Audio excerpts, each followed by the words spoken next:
Today's video mga kajuit ay magluluto tayo ng tinambong-tambong o bilo-bilo. So ayan ang ating mga sangkap na gagamitin. So ito is nabilog-bilog ko na siya. May asukal tayo dyan is na kalahating kilo. Kamote, siyempre yung langka na nasa lata at gata na nasa lata lang yung ating gagamitin. Tara't simulan na natin ang pagluluto.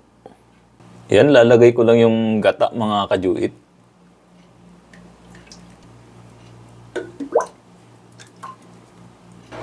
Atin lang pakukuluan ang gata mga kajuit. Ilalagay ko na rin tong kalahating kilong asukal. Yan, saka lang natin imimikos-mikos.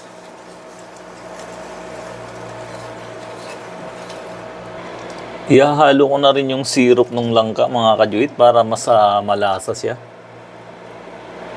Ayan, maglalagay lang din ako ng kaunting asin. Ayan, antay lang natin kumulo mga kajuit, saka natin ilalagay yung bilo-bilo.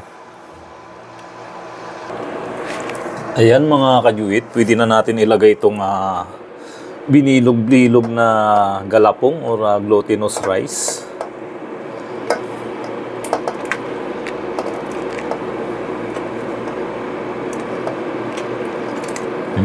Tumatalsik-talsik pa.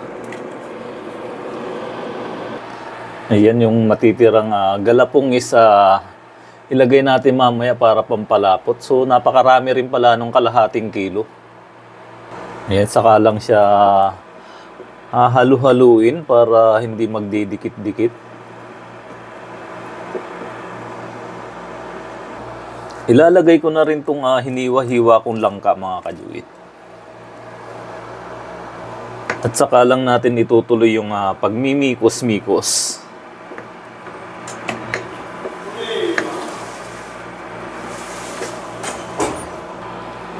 Bali, tinikman ko na to mga kajuit, saktong-sakto yung kalahating kilo ng asukal. Hindi siya matamis, hindi matabang.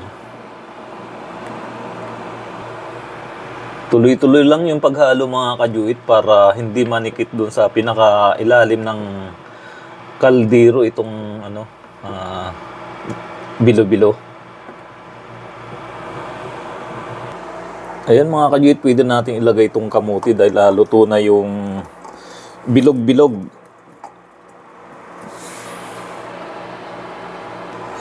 Lalaki nung hiwa ng kamuti.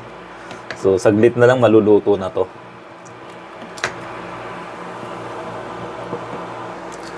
Ayan mga kajuit, luto na ang ating masarap na bilo-bilo. Yummy!